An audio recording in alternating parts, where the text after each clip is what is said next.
All right, guys. I know it's been about 2 weeks. I think accurately it's more like 15 or 16 days.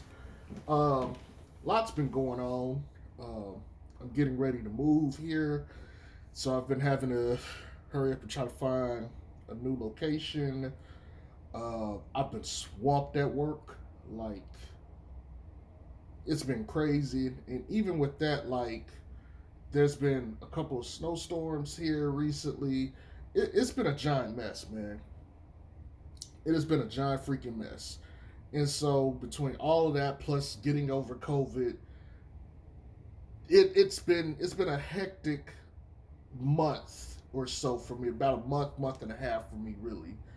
Um, but yes, I'm still here. Just hadn't actually had the time to sit down and like crank out a video like I want to. And I've tried making a few, and a few I've made just weren't of the quality I like. Either something was going on in the background, um, my flexion on some of the videos just wasn't working, or like I might have been out on the road doing stuff for my job and it was just not the best location to actually do a video. Having said all of that, this is going to be a quick little one. Because, like I said, I've been busy and yeah, life is hell right now. But here's the thing. Here's what I want to talk about, right?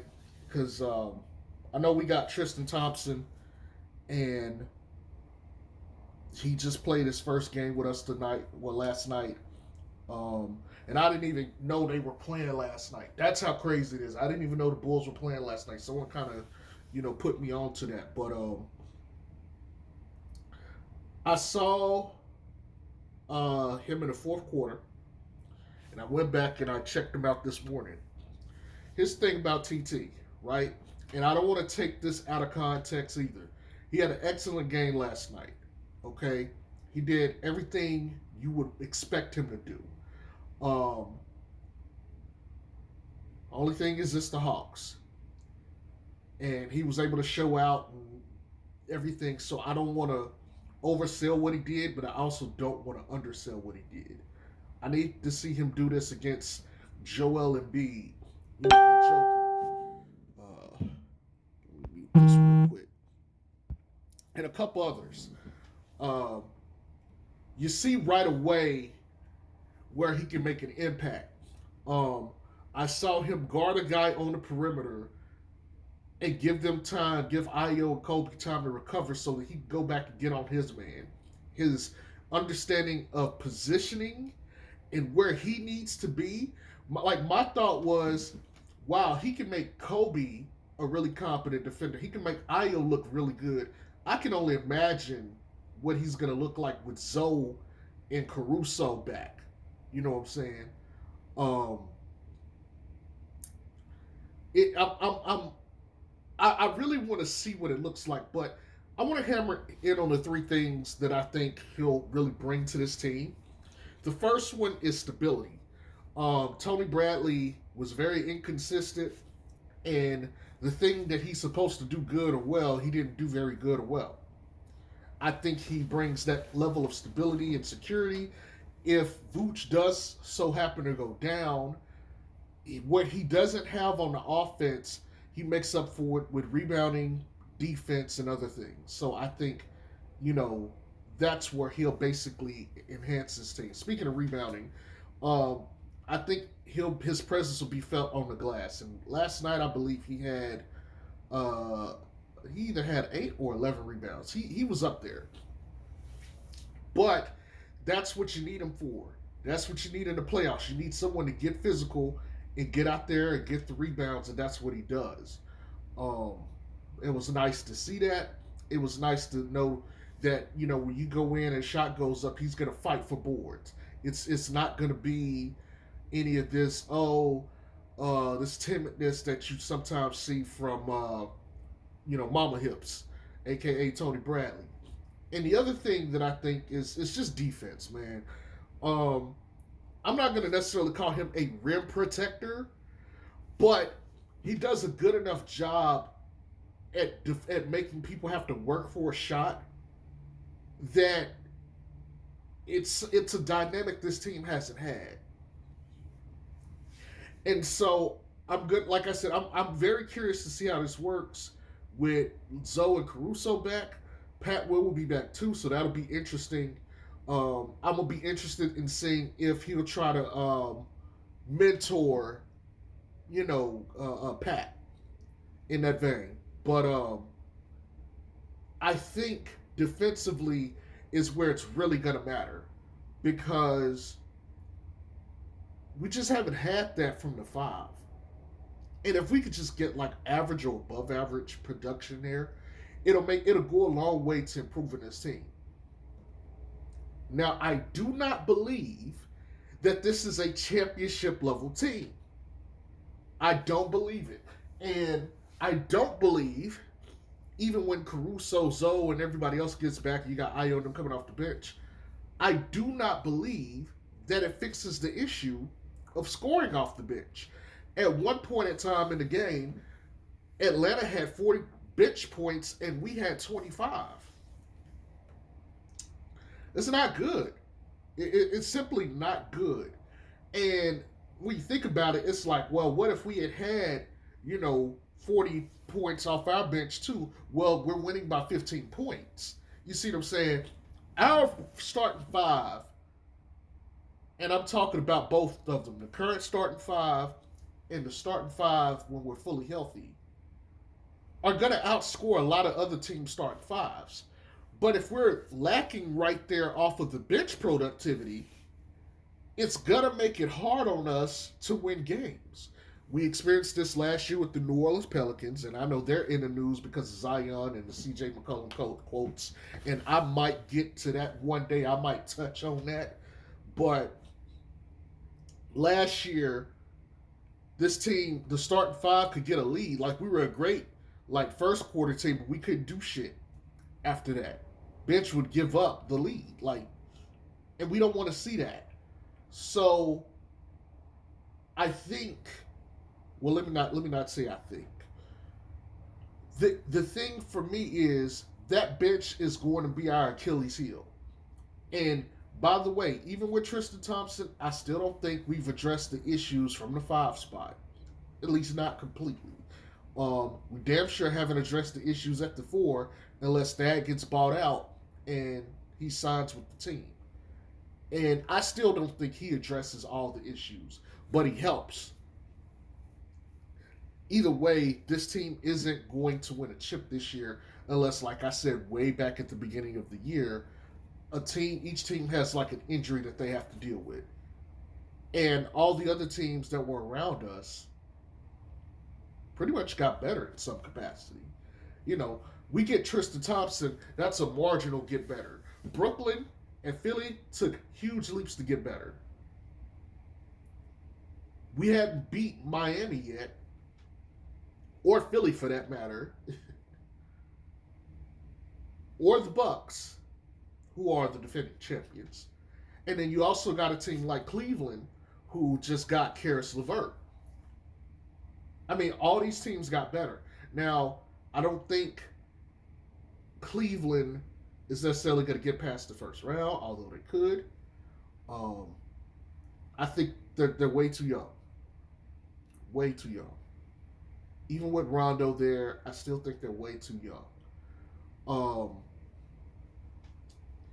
But I'm telling you, it's going to be a dogfight. Tristan Thompson definitely helps, but he's not enough. He doesn't click. He doesn't do enough in my eyes to warrant, a huge amount of praise. However, like I said, I like the pickup, but we still need more. Okay, and we're just gonna have to wait and see. But I want to slightly slap this conversation into another direction here. I'm gonna pat myself on the back here. I've been saying this since last year. I don't know. Some of you guys are probably new. Some of you probably I'd say within 100 subscribers probably have not followed me since I was doing content with the Pelicans. But back with the Pelicans in that off season, and the guys in the chat, that I have that I made, they know what I'm talking about because I broke some news to them about some information that I had about the Pelicans that or basically where I was getting the information from. Um, so those guys, they are privy to that conversation. Um, but I used to talk about the Pelicans, especially with the front office, and I said you could tell a lot about how a front office feels by the moves they make and moves they don't make. It'll tell you exactly what they're thinking, and I want to use that and apply this to the Bulls because you could tell a lot about the moves that they made. I don't feel like they felt there was any move that they could make that would make a serious dent or transition them into like true contenders without giving up assets and getting less in return. So, to me, what I believe the play is they're going to get everybody back, see what this team looks like between now and the playoffs, and then make the necessary adjustments in the offseason. With Pat Will coming back soon, I think that's a big one. And here's the thing: I want to reiterate something. Here's the two options I see with Pat, right? And this is why this next, like from the time he returns into the playoffs, hopefully he doesn't get hurt again. This is why this is going to be extremely important and this is going to matter. Because there's two camps for him. There's the he's like Kawhi Leonard potential. Then there's the he's maybe a high end role player. Right? Those are the two camps. I don't really see too many people in between. If you're of the Kawhi Leonard thing or thinking, if he plays good, that means if you do trade him, you need to get an asset back like Pascal Siakam, Jaylen Brown, Triple J out in Memphis. All-star caliber level players who have, young players that have very high potentials. That would be the kind of guy, if you're going to swing him for, that you need to bring in. But if you don't, he's still a starter level player. And so you would need to, if you're going to trade him, you need to trade for another power forward or a true power forward because he's really a small forward. But you would need to trade not only with that in mind, but filling out the bench. So this next couple of weeks or so, this next month and a half, 2 months, is going to dictate a lot. It's going to dictate a lot. Okay?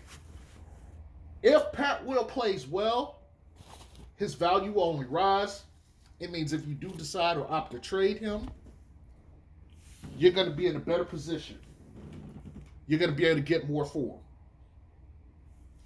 And there was a lot of trades out there, like Jeremy Grant was one of the ones they were trying to get him. There was a couple others out there where they wanted to, pry Pat Will away from this team. Okay. I'm going to tell you right now, the price of the bag going to go up if he has a good playoffs. If he doesn't, it's okay. You still got another year or two to see what he really can do. But here's the issue, and it applies also to him in the same way it does with DeRozan. His value is high right now. Despite the injury, his value is still high. The more games you get to play with them, if he starts to not perform, his value shrinks and you can get less for him.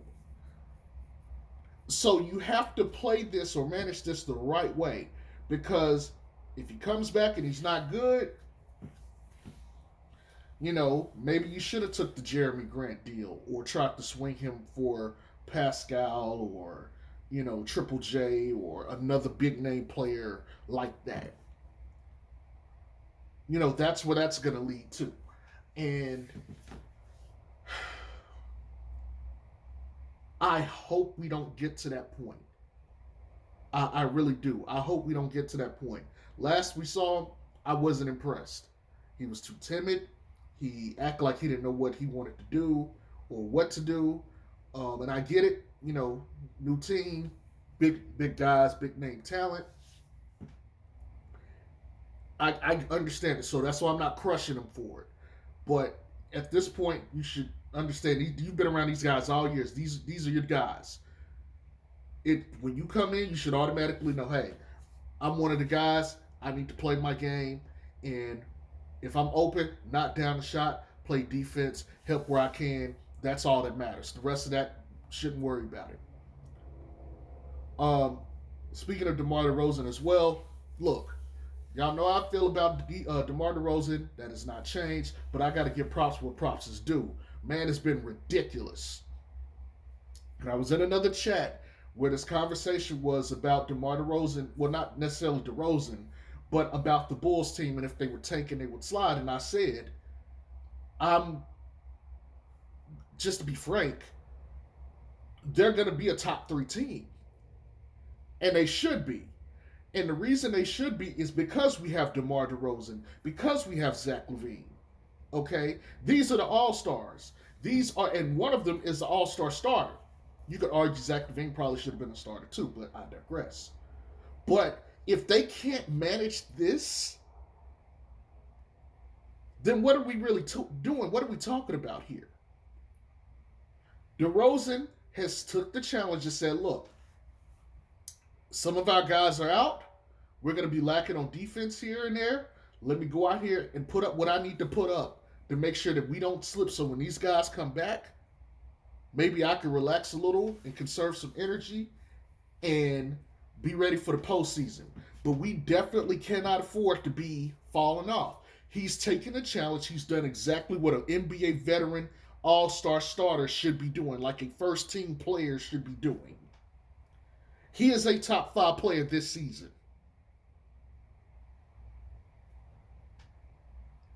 That is my point.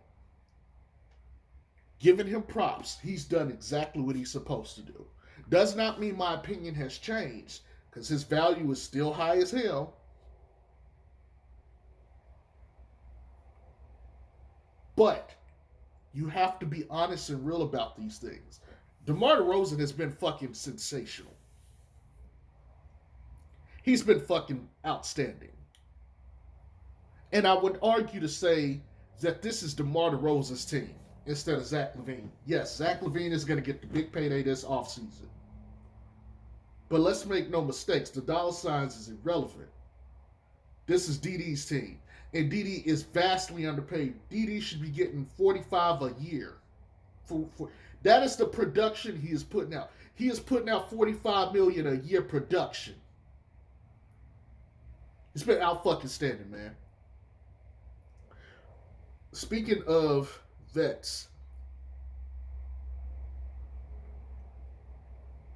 Vooch has been playing better. Really, since Lonzo went out, Vooch has been playing better. Guys passing the ball, has been able to score.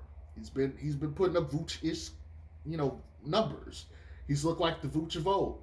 Holding on to Vooch while he's been playing well. He's playing his value back up. If he continues, you could trade him pretty well for something. He'll be going into the last year of his contract, so he's going to be expecting to get an extension or to get paid. But him playing very well recently, that's nice to see. However, when Lonzo gets back, I don't want to see this man missing these little bunnies he was missing. Because it seemed like every time Lonzo passed him the ball, he fucking missed. But everybody else, he seemed to somehow get his rhythm. Now, he was coming out saying, look, I was trying to do too much, blah, blah, blah. Now I'm starting to find my role on this team. I'm not doing too much. I'm playing, my game. I'm comfortable. Okay, let's keep that same energy when Zoe gets back. Make them damn shots, them little dump ball passes Zoe gives to you. Because he was ass. He was phenomenal ass, this year. But he's turned it around, and that's good to see. Okay? I'm willing to admit I was wrong on Vooch. Given this continues the rest of the year and into the playoffs. If we get to the playoffs, or if Rizzo comes back and he's still playing like shit, I don't want to hear it. If we get to the playoffs, even when Zoe comes back and he's playing good till we get to the playoffs, if we get to the playoffs and he plays like shit, I do not want to hear it.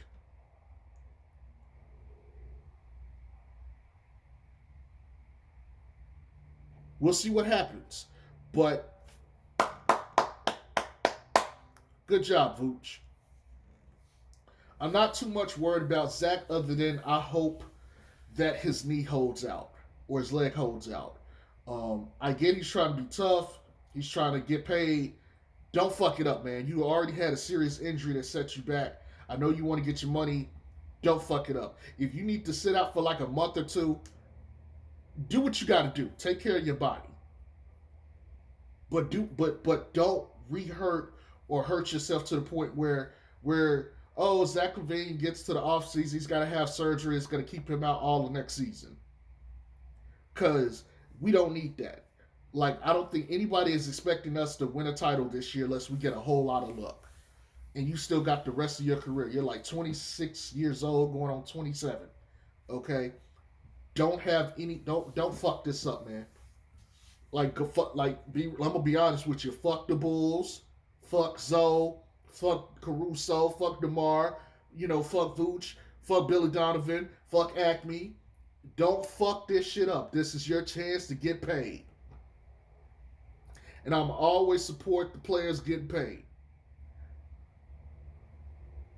But please, man, don't try to put this tough guy act on. If you're hurt and you need to sit out for a little bit, nobody's gonna hold it against you. Sit out. It might benefit them because if Pat Will comes back, hey, Pat Will instantly becomes the third option. Now Pat Will can develop and get used to playing in a role with these guys. So I'm honestly okay if he sat out. Lonzo is starting to jog/run. Saw a video of him running the other day. Well, jogging. Still a little gingerly. I don't know how much work he had done between the time that video was taken and other stuff, but he this is officially a month. It's been a month since he's had the surgery. This week, today, matter of fact. So that means he's got 2 to 4 weeks. That means he's either going to be out another month, which is the end of March, or he'll be back around the 14th. Okay, really before then, we're talking maybe around the 10th. So, with that being said, I'm gonna take the latter on that. I'm gonna say probably 3 to 4 weeks out from the way he looked. But we'll see. Maybe given another week, he'll look better. But honestly, I wouldn't book him coming back at any time before like maybe the 17th or 15th. I'm thinking he'd probably be more around like the 21st, 22nd, which is fine by me. I don't really care. That's still plenty enough time to get games in. I think the regular season ends for the Bulls on the 10th. That gives you about 3 weeks, and then you get to roll into the playoffs after that. So yeah, that's where we're at with him. Caruso, he's looking to be back pretty soon. He should be back sometime between now and I think the 8th. He should be suiting up again, which they need him. They need him bad. Outside of that, man, I don't really have too much more to say. Like I said, you guys, I've had a lot of stuff going on. I found my new place, so I'll be moving very soon, and everything. So I'll be getting set up and things like that. Like I said, I've been working a lot too. Uh, it's been a lot on my plate, but I should start back probably making videos at my regular rate after I move. But it's gonna be a here and there kind of thing, even with the games, because I've missed a lot of games due to work and other things. So it's been hell on me, but I'm still here. So I just want to touch bases with you guys and at least reach out and give you guys something, because I know it's been 2 weeks. But anyway, I hope you guys enjoy this. I'll talk to y'all later. Peace.